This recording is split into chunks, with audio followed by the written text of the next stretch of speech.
NFL Live. The Ravens are in the building for off-season workouts. The headline is Lamar Jackson's there.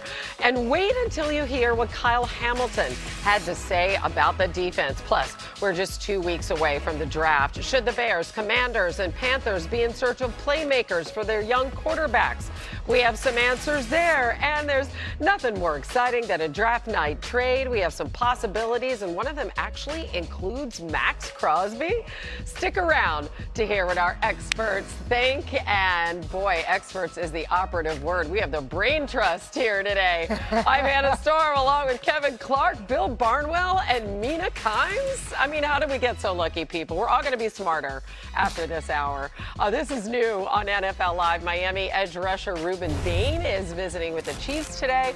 Kansas City holds the number 9 pick and has done work on all the top pass rushers. Mel Kiper has Bain going there in his latest mock. So, Mina, why don't you kick it off for us today on NFL Live? How do you like that fit, Bain and the Chiefs? I love it. I think this would be a dream outcome for Kansas City, quite frankly, in part because they really need pass rush. Last season, their highest-ranked edge rusher and pass rush win was George Karlaftis, who ranked 25th at the position. They need juice there as part of that four-man rush in particular, and juice is exactly what Rueben Bain Jr. brings to the table. His get-off is extremely explosive. He plays with violent hands. The way he converts speed to power is special. His motor also runs hot versus the run. And I think for Kansas City, he fits their timeline because this is a team that should be competitive every year, including next year, and he's a pro-ready player. I also like it when you look at the draft as a whole. They are picking later in the first round, and they have other needs, corner, wide receiver. I think that they are more likely to find an impactful receiver at the end of the first round than they are to find an edge rusher who's anywhere close to Bain. I think there's a pretty big drop-off after 3. So to me, this would be a dream pick for Kansas City, and they better be hoping it happens. Yeah, landing one of those top 3 edge rushers would be fantastic. I'm intrigued to see how Steve Spagnuolo might use Rueben Bain, though, because of what the Chiefs have up front in Chris Jones.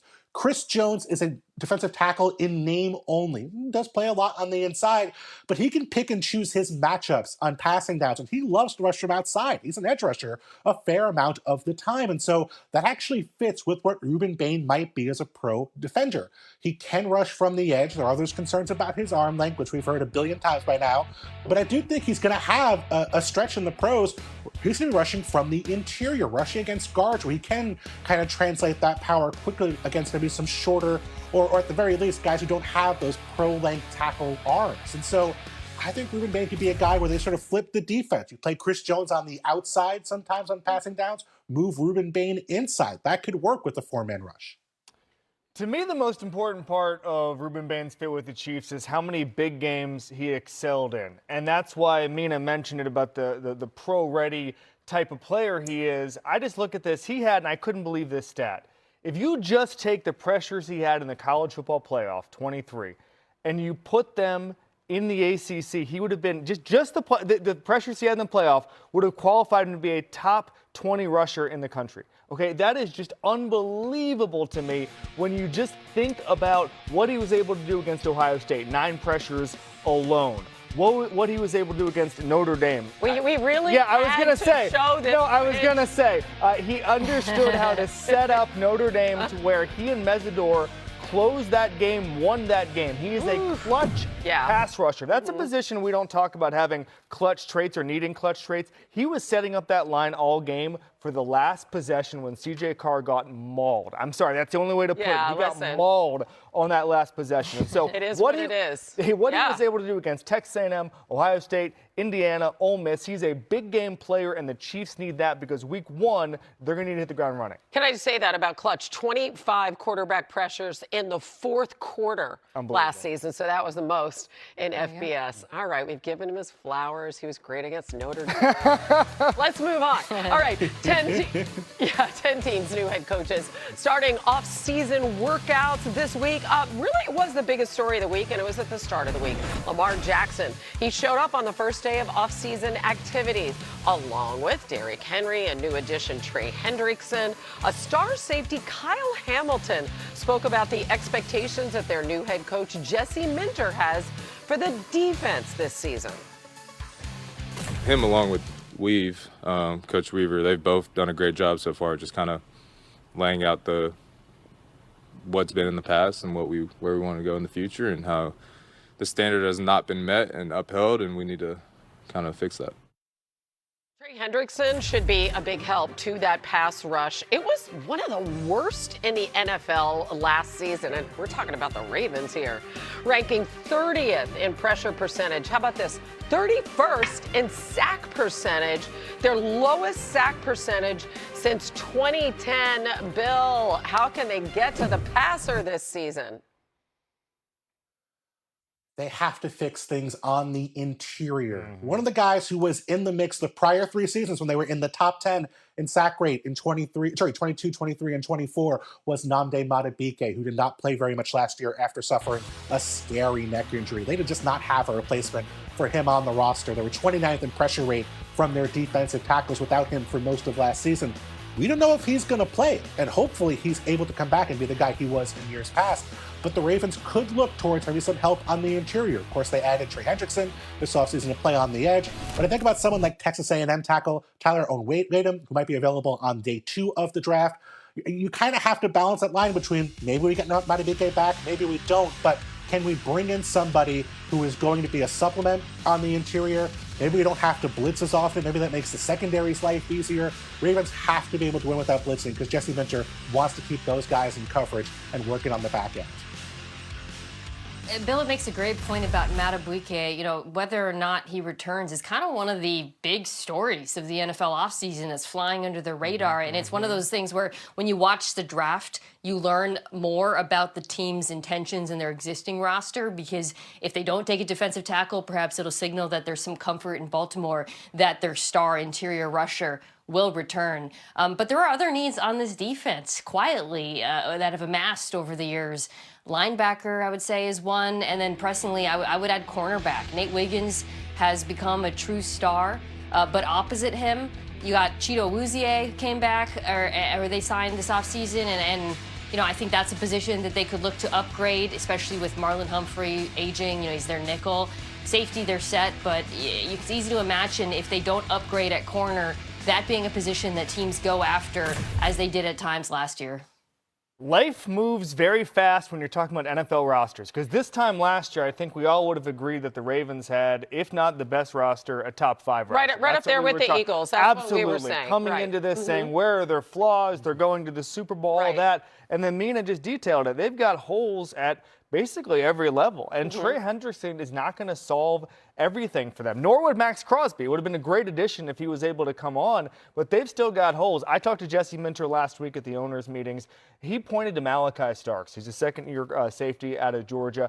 I felt like last year Starks was going to be able to free up Kyle Hamilton to be the best player in football. He can play anywhere. If you look at his snap numbers, he's basically the only guy in football that's able to line up at the line of scrimmage and then almost linebacker and then safety in equal parts. Okay, he is unbelievable, and I think that if you start rushing the passer again in a more, and Hendrickson's going to help here, in a more efficient way, it's going to help that back end be more creative, and then Kyle Hamilton will be, at worst, a top 3 defensive player in this league this year. Yeah, I mean, listen, their sack leader had, what, 5 sacks last season? That's not Ravens football. Very un-Ravens-like. I'll say they got to get back to their DNA.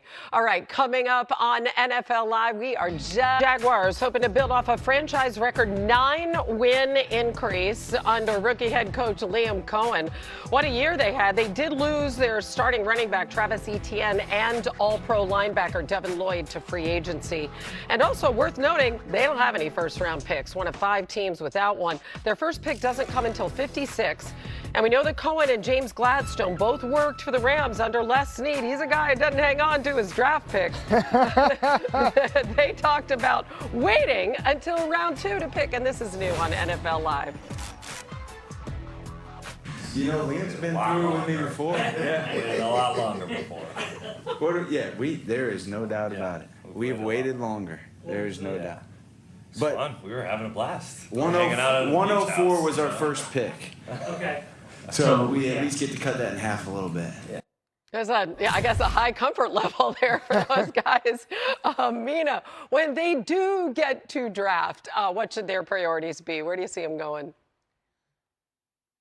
I say the good news, or at least the maybe not so bad news about them not having a lot of picks, is the roster's in pretty good shape. I was looking at the Jags depth chart on both sides of the ball, and I didn't see glaring needs. That said, there are certainly areas where they could improve, and for me, it's really the spine of the defense. They just signed Trayvon Walker to an extension opposite Josh Allen. They're set at edge, but between that, I do think that they could get more pass rush from the interior of the defensive line. And then going up the spine, linebacker, Devin Lloyd's gone, so you could get a new running mate for Foye Olukun. And then safety, same thing. Antonio Johnson was excellent last year, could add a safety there next to him. I thought the defense overperformed last year with their new defensive coordinator, Anthony Caponelli. They get to retain him. To me, they could be served well by adding talent on that side of the ball.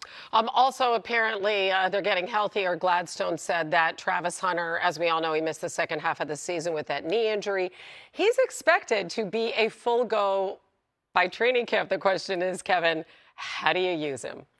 Last year, Travis Hunter played 65 snaps per game, and it was 43 on offense and the rest on defense. I would flip that. I would major him on defense. It's supply and demand. There's a lot more elite wide receivers in this league than there are elite cornerbacks, and if you've got one who can take one side of the field away, I would hammer that over and over and over again. I think on the offensive side of the ball, they've got the core pieces. Trevor Lawrence, the last half of the season, was driving the ball down the field. He was using his legs really effectively. Liam Cohen really brought out the best in Trevor Lawrence. I'm fine on the offensive side of the ball. We saw a proof of concept there on the defensive end. Put Travis Hunter back there, let him major in corner, and let that defense really thrive. Mina said they overachieved last year. I think they can really take a next step this year with Travis Hunter. Kevin's right. That's the right spot for Travis Hunter as cornerback. And last year, not only with Travis Hunter, but elsewhere, it felt like they were kind of figuring things out as the year went along. Some weeks Travis Hunter was playing 40-plus snaps on defense. Other weeks he was playing 6. You're not going to have steadiness and consistency in your secondary playing that way. Parker Washington wasn't even in the rotation to start the year at wide receiver. By the end of the year, he was their top wideout. Walker Little started at left tackle. By the end of the season, they preferred Cole Van Lannon there. They make trades at cornerback. They bring in Greg Newsom, then take him out a little bit. He doesn't come back this year. It felt like a coaching staff that was kind of figuring out who are the guys we trust, who are the guys we actually want to have in key spots. And this year, hopefully, starting with Travis Hunter, but then throughout the lineup, it's about more consistency, more stability, more we know who we want on the field for 40, 50, 60 snaps a game. If they can do that, they might be more consistent. And that was really a problem for them for most of the season. It's so crazy. He's the only player in the last 15 years with 300 offensive snaps, 150 defensive snaps in a season, and he did it all in 7 games. Incredible. But he's got to buy in. Whatever their plan is, he has to buy into it. All right, still to come. Back to NFL Live, exactly 2 weeks to the draft. We're going to look at some young quarterbacks and whether they should be looking for help. I like that help wanted sign. Caleb Williams is up first. So the Bears prioritized adding some playmakers last offseason. Most of them are still there. They did obviously trade DJ Moore in March, but they have a pretty good young playmaking core. Manungai, Burden, Loveland, they're all coming off really strong rookie seasons. So Mina, what do you think when it gets to draft day? Do they need to add playmakers or should they focus elsewhere? I would focus on the defense if I'm the Chicago Bears. You could consider adding an offensive tackle depending on how you feel about Jones and Trapillo, but to me, the defensive side of the ball, particularly the front 7, is where they need help, and really why they lost games last year. Insufficient pass rush, so an edge rusher would be a welcome addition. They could also add defensive tackle, quite frankly, or a linebacker. There's some talented young players in the secondary, but up front, they just weren't getting enough pressure, and they were putting those DBs when they're healthy in tough positions. That's what I would focus on if I'm Chicago. I agree. In the first round, going after some defensive help makes sense for a team that was really turnovers or bust on defense last season. But they do have those 2 second-round picks. Remember, they traded DJ Moore, got a second-round pick back. And I wonder if one of those selections goes for a replacement for DJ Moore. I think they need that guy who's a big body, can help Caleb Williams, who had the second highest off-target rate of any quarterback in football last season. And I look at Denzel Boston. He might be there in the first half of the second round if they want to trade up perhaps or move some of those second-round picks around. He had a drop rate his last 2 years at Washington of 0.5%. That is one of the more reliable targets you have of any player in college football. They need that guy who can be a tight window receiver. Again, a big body or reliable pair of hands. They have exciting playmakers, guys who can create after the catch. I think they need that guy who can be the player Caleb Williams throws into tight windows and who comes out of it with the football. That's a good job by you, Bill, to mention Denzel Boston's catch rate, because last year no team lost more yards to drop passes than the Chicago Bears. 370 air yards dropped by Bears skill guys. That's bad. However, I'm not addressing that till day 2 or day 3, as Bill mentioned here, because I'm looking at this defense and I'm seeing a defense that in the run game got blown off the ball. And the fact that they didn't get any quick pressures is a real problem. They were historically low in quick pressures. That's pressures under 2.5 seconds. Third lowest marks by any team since 2018. You have to fix that if you're going to compete with the Super Bowl contenders. They want to take the next step. That means NFC title game. That means Super Bowl. You got to rush the passer to get there. Work on that day 1. Yeah, I mean, they were the best pass blocking team, but the second worst pass rushing team last season. All right, let's go to Jaden Daniels in Washington. After an NFC Championship appearance, the Commanders regressed last year. 10 different receivers caught a pass. I think that should say health wanted instead of health wanted, but does he need more help? Okay, now keep in mind Deebo Samuel, Austin Eckler, they are remaining free agents right now. Washington looks like they're a little thin on playmakers. I mean, they did add Rashad White from the Bucs, tight end Chig Okongo, but Terry McLaurin remains the only notable playmaker from a year ago, and Scary Terry only played 10 games last season. So, Bill, do they need to add some playmakers or focus elsewhere?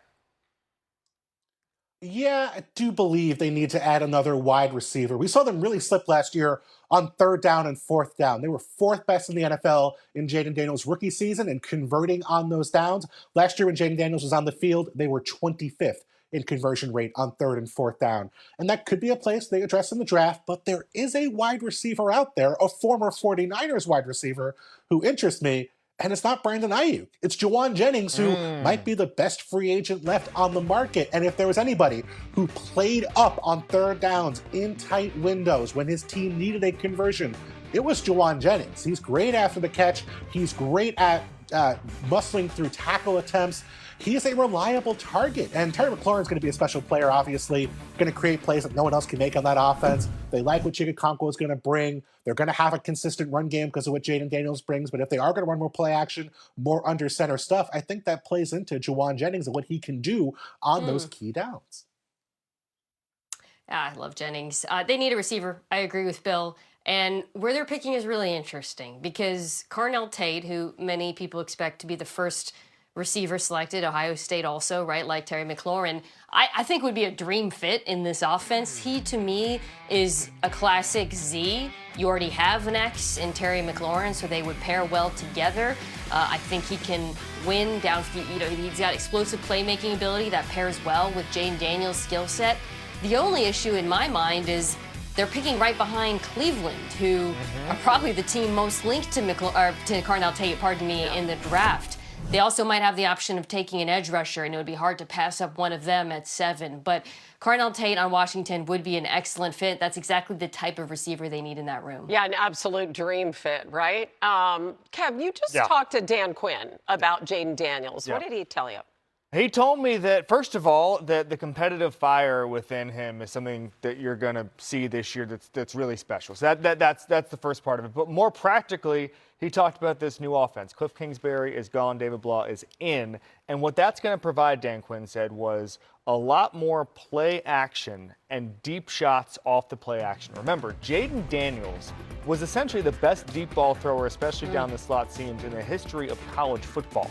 Joe Burrow is now number 2 because of what Jaden Daniels is able to do at LSU down there, targeting the deep part of the field. They want to see that more in Washington, and they think that play action, off the run action is going to give them deep shot ability. So I'm with Mina. They need a receiver as part of that. So I would look at that. Maybe that's a Bernard from Alabama, somebody on day 2. I don't know if drafting one in the top 10 is going to be good value, but they need somebody to help stretch the field there. Obviously, Terry McLaurin's going to give you a lot there, but I think as part of this new explosive offense, give me one more weapon there. Interesting to hear that. They've been under center at the lowest rate in the NFL. Yep, that is they drafted Jaden Daniels with, under center, run action, deep shots. That's going to be interesting Get ready, to DC. see. Yeah, okay. I love it. Good info. Yeah.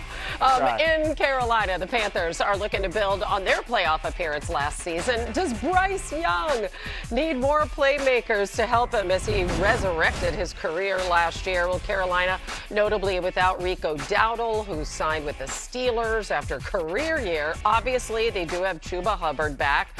They got an impressive rookie season from Tet McMillan, Xavier Legette, Jalen Coker. They are entering year 3. Field Yates is reporting that, we just talked about him, wide receiver Denzel Boston. He's all over with the show. Panthers today. Go, Denzel. As you may know, he played for Jed Fish his final 2 seasons at Washington. Same system that Tet McMillan played under Fish at Arizona, your offensive rookie of the year. So if we're, drawing all those lines, main question, do the Panthers need playmakers? No, and they certainly, that's a great visit for them, but they have Tet McMillan, and I think they're fine, especially in the first round where Denzel Boston will likely end up going. I'm looking at this Carolina team, and I'm seeing a build that is self-aware and on time and on schedule. I love everything about the way they're building this. Devin Lloyd in free agency, Jalen Phillips, it's not an overpay if it solves your problems, which it does.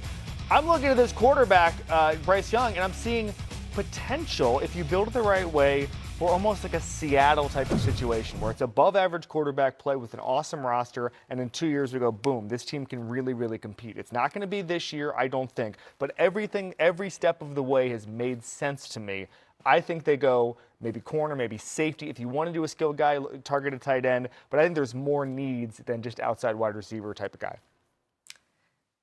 Panthers roster is in good shape. Yeah. I echo what Kevin said about the build. When you look at the depth chart, it's actually impressive, how quickly they've taken team and added young talent and made some key signings in free agency that really don't leave them with that many glaring needs. And I think for that reason, I am comfortable with them taking a receiver fairly early, because while McMillan was undeniably a hit and Jalen Coker has been a pleasant surprise, I do think that they could use speed and suddenness at the wide receiver position. And one of the players I love for them is Casey Concepcion. Mekhi Lemon, who Field Yates mocked to them, also to me makes sense as somebody who can work underneath, complementing McMillan. So, the Panthers have what everybody wants. They have a number 1 wide receiver who's a big-bodied X, but that allows them to look to pursue, other traits at the position, and I think they're going to have some interesting opportunities to do so in the first round. They could certainly go wide receiver. I do wonder if tight end might be the place to go. Not necessarily in the first round, but if tight end could be the thing they hit here in this draft. That graphic we saw a minute ago had quarterbacks, had running backs, had wide receivers, had no tight ends because they're not catching the football in Carolina. They're 30th in receiving yards from their tight ends over the past 2 seasons. Another like Jatavian Sanders, who did get hurt, missed chunk last year, he's averaged 18 receiving yards per game over his 2 seasons in Carolina. I think they can do more. Again, that's not a day 1 thing to me. It's not a first-round pick thing.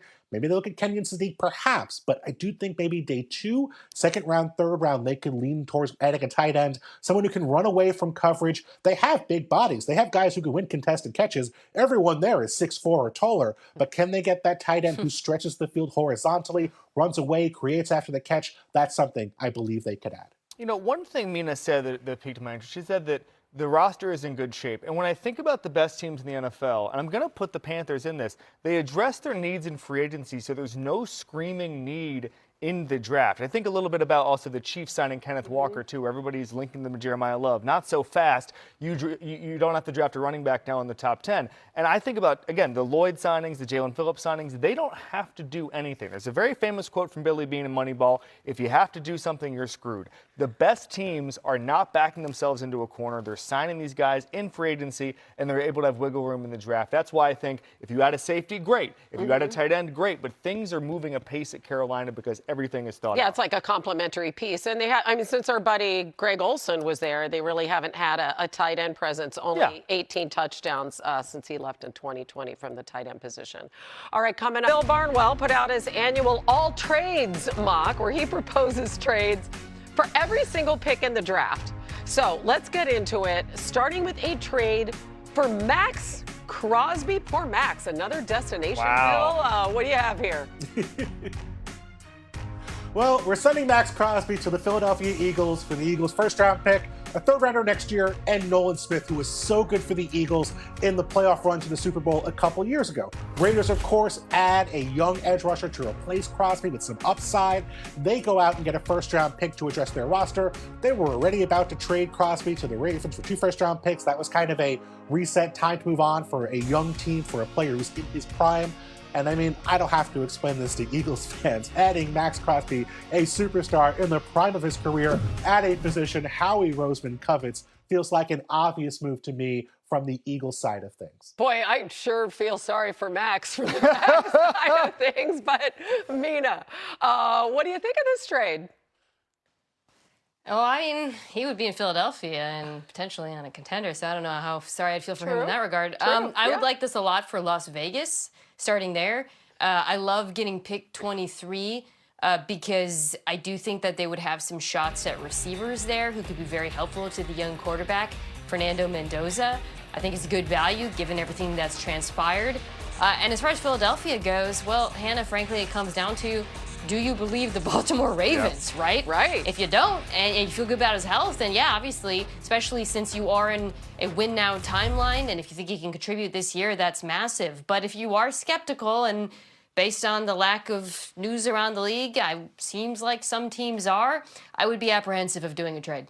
Yeah, Mina, I was going to say, I'm wondering about Bill's eval of the Philadelphia Eagles medical staff. Is he saying they're better or worse than the Ravens medical staff? Are the standards higher or lower? I don't know. But obviously this would be a home run. Putting Maxx Crosby in a vacuum in Philadelphia would be unbelievable. It's Howie's MO to take big swings, zig when everybody's zagging, the whole deal. I just don't know if they're going to part with the first-round pick. That's the question to me. But I think that Maxx Crosby, demon against the run, culture guy, a guy who wants to play in big games, deserves to play on Sunday Night Football and Monday Night Football and in playoff games and deep into January. This would be great for him. I just don't know. I mean, it just goes into, as Mina just said, it goes into what you think when you get in and look at those x-rays. Do you say, hey, and are you comfortable? If it says, hey, we're going to get 2 great years out of this guy, is Howie comfortable with that? It is a team-building question that is very serious, and I really do think it's one of the most fascinating things to watch over the next 2 weeks. Does anybody get back into the Maxx Crosby sweepstakes? Absolutely fascinating, right? And what does it say about the Ravens if somebody gives them the green light and trades something significant? I don't know, Bill, what do you think about what you've been hearing here? Well, in addition to my primary job as a fake trade expert, my side job is doctor. And as a doctor of psychology for the Philadelphia Eagles, they need a culture change. Bringing in Maxx Crosby to that building, to that room where everybody was mad and angry and upset last year, I feel like is the logical place to go. It's a risk, no question, but it's the kind of risk Howie Roseman likes to take. I think by November, Maxx Crosby and Big Dom are going to be hosting a podcast together. Oh, my gosh. I think I would pay to hear that. Okay, well, to be continued. All right, let's go on to another trade from the All Trades mock. This one between the Vikings and the Rams. This is actually a really fun game we're playing here. Okay, Bill, take it away.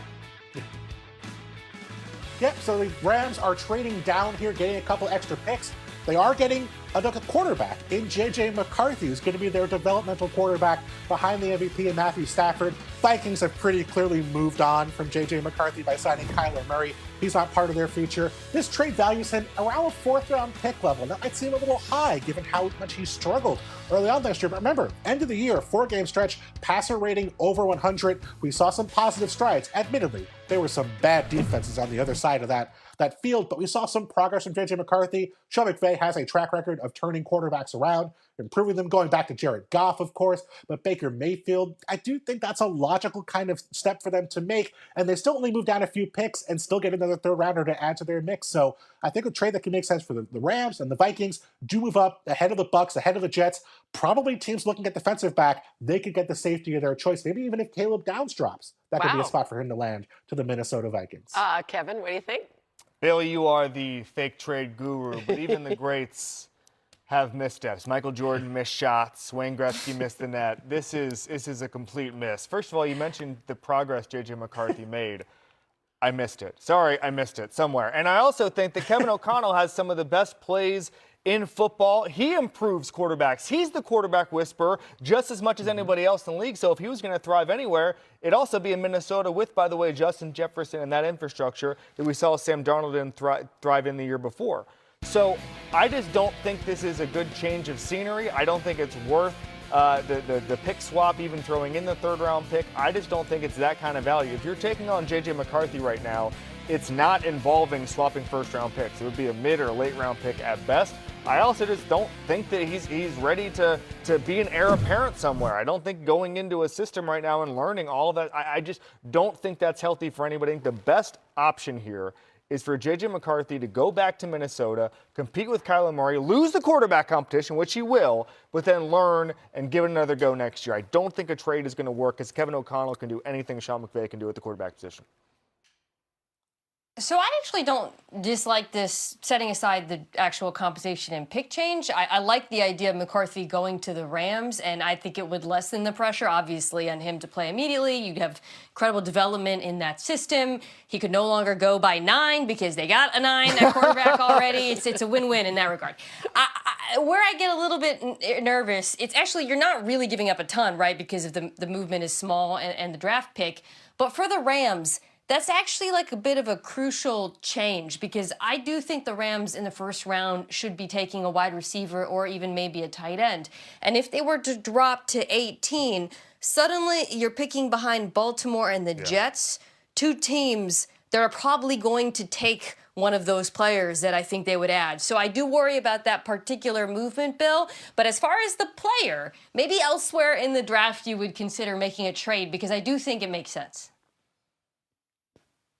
I want to point out, Kevin Clark said that the best thing for J.J. McCarthy was to lose a quarterback competition. Listen, that's a new one for me. There's no good options here right now after last year. I'm just trying to make life easy on him. He needs to sit for a full year somewhere, whether it's Minnesota, maybe the Rams, if the trade was just, as Mina said, was just less impactful. I think moving first-round picks right now for J.J. McCarthy, again, even though it's a swap, is just not something I want to be involved in right now. So I think J.J. McCarthy just sit and learn. Yeah. Not everything deserves a reaction. Guy who had the worst completion percentage in the NFL last season. Yeah. 58%. Yeah, we can leave it. We would hope that he would reclaim his career as we have seen others do. We would hope that. Kevin O'Connell's obsessed with the quarterback journey, and maybe this is just part of the journey. Okay, there you go. Still ahead. After a rough second half of the season for Baker Mayfield and the Buccaneers. Hear what Mina thinks is the key to getting that offense back on track and getting some help.